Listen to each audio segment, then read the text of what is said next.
हमारे जो प्रोडक्ट है वो लेदर के शूज़ है। मैं हूँ, मेरे चाचा है और मेरी एक ताऊ जी है, तो हम 3 मिलकर हमने कारीगर्स रखे हुए हैं। तो उसमें क्या है कि हमारे पास ना कुछ लिमिटेड डिज़ाइन्स है जूतों के, और हम उसको मैन्युफैक्चर करते हैं, जिसकी कॉस्ट लगभग, मतलब हमारा जो प्रोडक्ट तैयार होता है और जब हम उसको बेचते हैं तो लगभग 50% का मार्जिन रहता है प्रॉफिट में।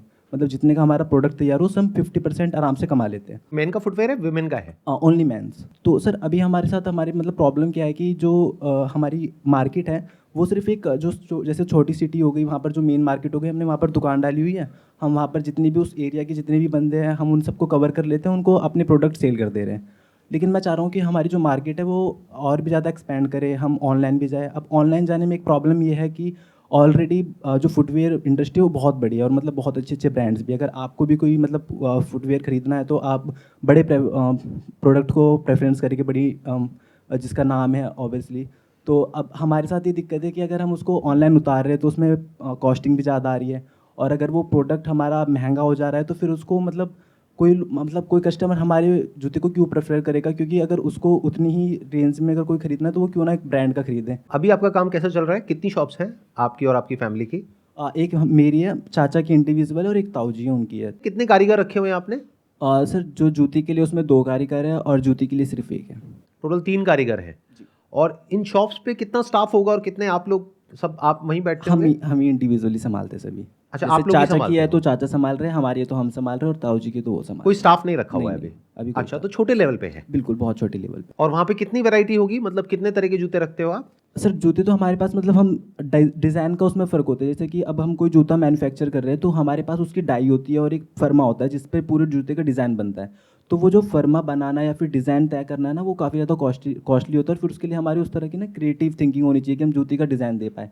तो हमारे पास इस समय बहुत ज़्यादा डिज़ाइन नहीं है, ऐसे कुछ 9 से 10 डिज़ाइन है जिसी को हम रिपीट करते रहते हैं। जैसे कि उसी में कोई कलर चेंज हो गया, टैन कलर दे दिया, ब्राउन कलर दे दिया, ब्लैक कलर दे दिया, वाइट दे दिया। तो इस तरह से ना हम उन्हीं डिज़ाइन में खेल रहे हैं बस आपस में। अच्छा, ये बताओ, जो ब्रांडेड शूज होते हैं उनकी जो रेंज है, जो सबसे कम वाली, जी। उसमें और आपके प्राइस में कितना डिफरेंस है? सर डिफरेंस, हाँ मतलब अच्छा खासा है। जैसे हम जो हमारे अच्छा रेंज है ना वो 600 रुपये के आसपास हम देते हैं, और जो उनका लोवेस्ट रेंज है वो 800-900 रुपये, मतलब 200 रुपये के आसपास का डिफरेंस है।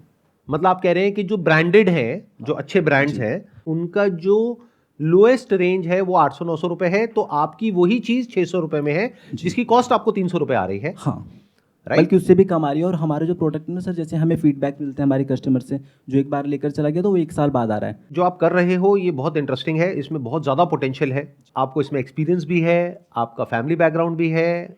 अब सिर्फ एक चीज़ रह जाती है कि इसको स्केल कैसे किया जाए। यानी कि अगर एक बात बताओ मुझे कि अगर अभी हम डिस्कशन करते हैं और अभी आपकी जो सेल है जी। वो 10 गुना बढ़ जाती है, तो पीछे से जो प्रोडक्शन है उसको मैनेज कर लोगे आराम से, बिल्कुल बिल्कुल। आप और आपकी फैमिली मिल करके? जी। तो वो प्रॉब्लम नहीं है। नहीं। Right? Supply is not a problem, demand is problem. जी। अभी ऑन एन एवरेज कितनी सेल हो रही है आपकी शॉप पे महीने की? हमारा प्रॉफिट हो जाता है लगभग 25 से 30 हज़ार के आसपास। तो सेल हो जाती होगी मे बी लाख रुपए के आसपास। जी। तो अब इसको आराम से समझते हैं कि इस बिजनेस मॉडल को कैसे क्रैक किया जाए। Number 1 is online. देखो, ऑनलाइन जैसे ही आप जाते हो ना, तो उसमें क्या हो जाता है कि अभी आपकी एक शॉप है जो एक पर्टिकुलर एरिया में है, वो भी छोटी सी है, जी। वहां पर वहीं आसपास के लोग आ रहे हैं।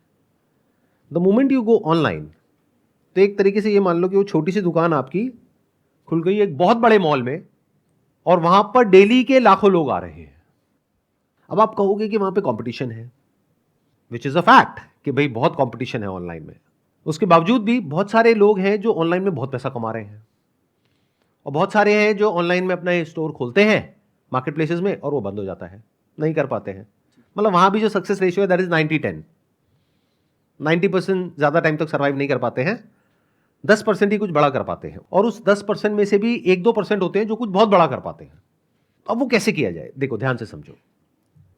जो ब्रांडेड प्लेयर्स हैं इस सेगमेंट में, उनकी पैकेजिंग को ध्यान से देखो, उनकी मार्केटिंग को ध्यान से ऑब्जर्व करो, ध्यान से देखो ऑनलाइन ऑफलाइन वो अपने आप को कैसे प्रेजेंट करते हैं। ऑनलाइन का सबसे बड़ा बेनिफिट क्या है कि उनको नहीं पता कि ऑफलाइन आपकी छोटी सी दुकान है। जी। Online you can look as big as a big brand, मतलब उन्हीं की जितनी बड़ी एड दे सकते हो। जैसे ही कोई सर्च करे, मान लो ब्लैक शूज फॉर मेन, तो वहीं पे आपकी एड आई, और कई तरह की एड्स आई। जैसे एक सिंपल ऐड होती है, एक है वीडियो ऐड होती है, तो इस तरह की बहुत सारी एड्स होती है। तो सोचो अगर वहां पर आपकी एड्स आ रही है और अगर वो एड की क्वालिटी उन ब्रांडेड के टक्कर की है, और जिस तरह से उन्होंने ऑनलाइन जो उनका स्टोर है, जो उनका पेज है, वहां पे इंफॉर्मेशन दी हुई है, और हो सकता है वो जो ऑफर कर रहे हैं उसमें कहीं ना कोई कमी हो, तो उसको ढूंढो। वो क्या हो सकता है? हो सकता है वो मनी बैक गारंटी दे रहे हो 7 दिन की, तो आप 30 दिन की दो। या जिस मार्केट प्लेस पे जा रहे हो, मान लो अमेजॉन पे जा रहे हो, उनसे पूछो मैक्सिमम हम कितने दिन की दे सकते हैं मनी बैक गारंटी। वो कहेंगे 2 महीने की। 2 महीने की दो, हाईलाइट कर दो इसको हर जगह। आपने क्या कहा? आपकी क्वालिटी बहुत अच्छी है। अगर क्वालिटी अच्छी नहीं होती तो मैं ये सजेशन आपको कभी नहीं देता। आप क्या कह रहे हो? मिनिमम 1 साल की लाइफ तो है ही आपके प्रोडक्ट की, राइट? तो 2 महीने की गारंटी देने में क्या दिक्कत है? कोई दिक्कत नहीं है। बिल्कुल सर। तो you have to adopt the kind of strategy which nobody else is doing and present your brand in such a way जो देखने में ऐसा लगे कि उसी के टक्कर का है या उससे भी बड़ा है। अभी भी हम सबका जो माइंडसेट है, मेजॉरिटी ऑफ आवर पॉपुलेशन, वो बहुत ही कॉलोनियल माइंडसेट है। मतलब क्या है कि हमारे सबके दिमाग में बैठा हुआ है कि भाई अगर ये फॉरेन का ब्रांड है तो अच्छा ही होगा, महंगा ही होगा, लोकल है तो सस्ता होगा। तो नाम ऐसा रख दो जो देखने में ऐसा लगे कि कोई बाहर का ब्रांड है, तो आपकी एक प्रॉब्लम सॉल्व हो गई। बिल्कुल, कि लोगों ने सुना नहीं है उसके बारे में। अरे जब बाहर का ब्रांड है तो नहीं सुना होगा ना। Yes sir. आपको एक इंटरेस्टिंग आइडिया देता हूं। इस बिजनेस में थोड़ा बहुत पैसा लगा सकते हो। हाँ। कितना तक? 2 से 3 लाख तो मैं कर लूंगा अभी भी। कर लोगे ना जी? ठीक है। आपका ₹1,00,000 लगेगा। पेरिस में जो डिजाइन फर्म्स है उनको कॉन्टैक्ट करो। Why Paris? Because Paris is the fashion hub of the world. तो आपने वहां पे जो डिजाइन फर्म्स है उनको कॉन्टैक्ट किया कि हमको अपने शूज के कुछ डिजाइन बनवाने हैं, और आपको पता है कि इस तरह के शूज ज्यादा बिकते हैं। वो आपको अपनी शॉप पे भी पता है, और ऑनलाइन भी आप जाओगे तो आपको दिख जाएगा कि 1000 तरह के डिजाइन होते हैं, लेकिन बिकते यही 2-3 है जी। तो उनको बोलो ये 2-3 डिजाइन है, इसी को आपको इंप्रूव करके मुझे देना है। और छोटी डिजाइन फर्म को हायर करो, बड़ी को नहीं, क्योंकि बहुत पैसा लग जाएगा। तो कोई छोटी सी फर्म होगी, वो मान लो एक डिजाइन का आपसे ले लेगी $200, तो 3 डिजाइन का कितना हो गया? $600। अब क्या बेनिफिट हुआ? आपके ब्रांड का नाम हो गया कुछ ऐसा जो फ्रेंच है, उसकी लैंग्वेज में कोई पर्टिकुलर वर्ड है, वहां से आपने ढूंढ करके निकाल दिया, which is symbolic for footwear, design in Paris. Design वहां से बन गया, एग्जीक्यूट आपको करना है, वो आपके लिए कोई बड़ी बात नहीं है जी। मतलब आपको सिर्फ उनका नाम चाहिए, उस डिजाइन फर्म का। अब इससे क्या हुआ? आप एक झटके में जो और ब्रांड्स हैं इंडिया में, उनसे बहुत आगे निकल गए as far as your branding is concerned. अब बात आएगी प्राइस की। क्या करें? देखो, ये जो इंडियन ब्रांड्स हैं उनका एक होगा लोअर एंड ऑफ प्राइसिंग, एक होगा हायर एंड ऑफ प्राइसिंग।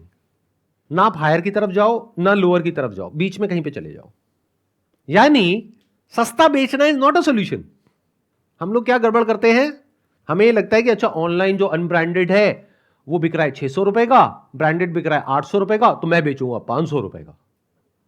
और कस्टमर देखता है, वो कहता है ये तो घटिया होगा। और अगर बिक भी जाता है तो रिटर्न इतना आ जाता है और मार्जिन कम होता है, तो बिजनेस आपका बंद हो जाता है। ऑनलाइन में याद रखो, आपको मार्जिन बहुत अच्छा चाहिए, ऑफलाइन से ज्यादा चाहिए, क्योंकि ऑनलाइन में बहुत सारी ऐसी कॉस्ट होती है जो अभी आपको पता ही नहीं है। जो मार्केट प्लेस है उसका अपना कमीशन है, रिटर्न है, उसके अलावा एडवर्टाइजिंग कॉस्ट है। तो इन सब कॉस्ट को जब आप फैक्टर इन करते हो तो आपको समझ आता है कि ऑनलाइन में जो खर्चा है वो बहुत ज्यादा है उससे जो ऑफलाइन में है। तो उसके लिए आपको मार्जिन भी तो अच्छा चाहिए। अब मार्जिन अच्छा कैसे मिलेगा? जो मैं आपको बता रहा हूं। आपने क्या किया? आपने अपने इस प्रोडक्ट को प्राइस किया ना तो बहुत ही कम ना बहुत ही ज्यादा, बीच में कहीं पे प्राइस कर दिया। मान लो उनकी जो टॉप रेंज है वो बिकती है 2000 की, लोअर रेंज है वो बिकती है ₹800 की, तो आपने रखा ₹1200, जो अफोर्डेबल भी हो और लोगों को लगे कि यार ₹800 का ये है, मेरे को ₹400 और देने हैं, मेरे को पेरिस का ये ब्रांड मिल जाएगा। अब ये सोचो कि जो भी कैंपेन है उसमें ऐसा क्या इंटरेस्टिंग आप कर सकते हो जो देखने में ऐसा लगे कि ये एक्चुअल में कोई बहुत बड़ा ब्रांड है। क्योंकि देखते ही ना हमारे माइंड में एक इमेज क्रिएट होती है कि ये ब्रांड बढ़िया है, घटिया है, सस्ता है या महंगा है। तो माइंड में क्या आना चाहिए? ये तो बहुत महंगा है। फिर जैसे ही बंदा प्राइस देखे कि यहां पे लिखा हुआ है ₹3600 और काट करके ₹1200, तो सामने वाले को ये लगेगा कि मेरे को इतने की बचत हो रही है। अच्छा, 3600 की चीज मेरे को 1200 में मिल रही है। सर यहाँ पर एक चीज़ और भी कर सकते हैं कि जैसे हमारा जो है ना, वारंटी अभी भी देते हैं। हमारे कस्टमर्स को हम 1 साल की वारंटी देते हैं कि अगर तुम्हें कोई भी प्रॉब्लम है आप लाकर हमें दे सकते हैं, क्योंकि हमारे पास तो कारीगर बैठा है, अगर उनको कोई भी दिक्कत है इस तरह की तो हम उसको रिप्लेस करा देते हैं, उस पर मतलब उसको रिपेयर करा कर उनको वापस कर देते हैं। उससे कस्टमर की जो ट्रस्ट है ना वो हमारे पर बढ़ता है कि भाई इनका जो प्रोडक्ट है वो अच्छा है। जब हम बेच रहे होते हैं ना तब भी हम बताते हैं कि 1 साल की वारंटी है, तो 1 साल तक तो हमारी तरफ से कहीं नहीं जाने वाला, बाकी और भी चल जाए तो वो आपके ऊपर है। This will make you different from all other players in the market, और बाकी लोग ये नहीं कर सकते। देखो, एक नए ब्रांड का फायदा क्या होता है, एक छोटी कंपनी का फायदा क्या होता है, आप मार्केट को डिसरप्ट कर सकते हो। आप मार्केट में कुछ ऐसा कर सकते हो जो बड़े प्लेयर्स नहीं कर सकते, क्योंकि वो जो बड़े प्लेयर्स हैं उनकी रेवेन्यू है मान लो 1000 करोड़ की, जहां उन्होंने छोटी सी भी छेड़खानी करी तो उनको 200-300 करोड़ का नुकसान हो जाएगा। बट आपके पास तो अभी खोने के लिए कुछ है ही नहीं, तो आप तो कुछ भी पंगे ले सकते हो, हिला दो पूरी की पूरी मार्केट को। ये एक छोटे ब्रांड का एडवांटेज होता है। बट हम क्या गड़बड़ करते हैं, जो बड़ा ब्रांड ऑफर कर रहा होता है उससे भी घटिया ऑफरिंग देते हैं या उसको मैच करते हैं मैक्सिमम। मैं कह रहा हूं कि एक ऐसी ऑफरिंग दो जो वो बड़े ब्रांड करने के सपने में भी नहीं सोच सकते, और जो मनी बैक गारंटी होती है वो भी 30 दिन की दो। अगर वो लोग 7 दिन की दे रहे हैं तो सामने वाला बंदा और दिमाग लगाएगा कि अच्छा मैं पहन करके ना 30 दिन बाद वापस कर दूंगा। लेकिन अगर उसको पसंद आ गया है, जूता ऐसी चीज है कि एक बार पैर में फिट हो जाता है ना, या तो होता है या नहीं होता है, 2-3 दिन लगते हैं, एक बार फिट हो गया तो वो जल्दी से कोई चेंज नहीं करता है। तो आपको पता है कि रिटर्न आने के चांसेस बहुत कम है अगर ढंग से इसको किया तो। अब इसमें आपको कोई ऐसा इंसान चाहिएगा जो ब्रांडिंग को और मार्केटिंग को समझता हो। मेरा एक फ्रेंड है वो मतलब जो डिजिटल मार्केटिंग कर रहा है इस समय। डिजिटल मार्केटिंग जो कर रहा है वो आपको हेल्प करेगा ये सब मार्केट प्लेसेस में लिस्ट करने के लिए, यहाँ पे टाई अप करने के लिए, अच्छे से प्रोडक्ट डिस्क्रिप्शन डालने के लिए, रिव्यूज लेने के लिए, उन सब चीज़ों के लिए। बट मैं जिसकी बात कर रहा हूँ, मैं कह रहा हूँ इसको कैसे पैकेज करना है, कैसे पोजीशन करना है, तो वो प्रीमियम दिखाने के लिए अपने प्रोडक्ट को, कि वो देखने में लगे कि जो एग्जिस्टिंग ब्रांड्स हैं उनसे भी ज़्यादा प्रीमियम है।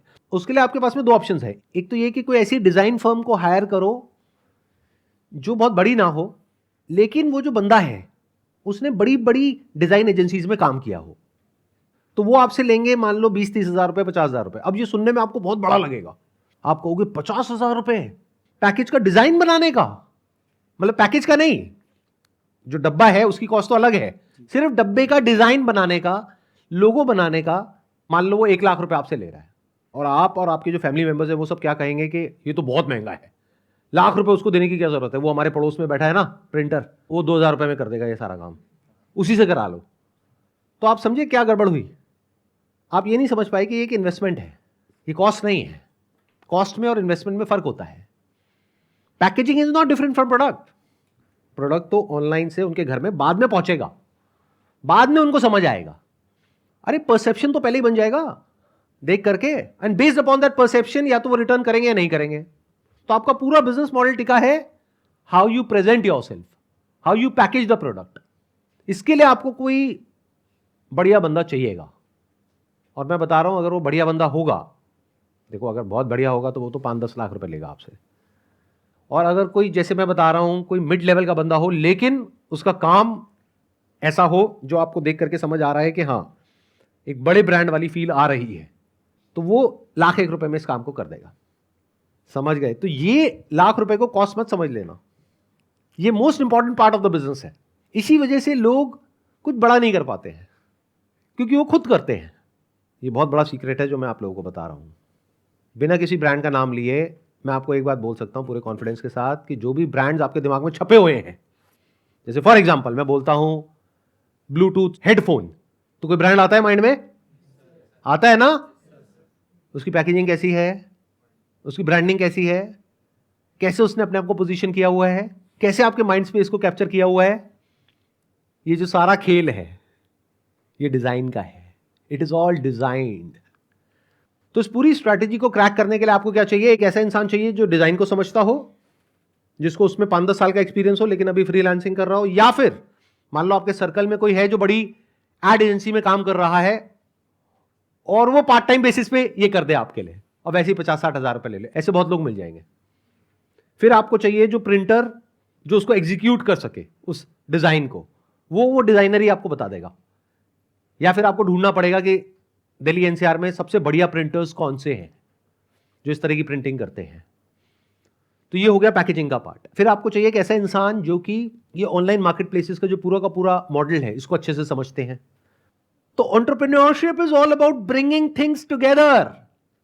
ध्यान से सुनना, ध्यान से समझना। मैं दोबारा से रिपीट करूंगा इस बात को।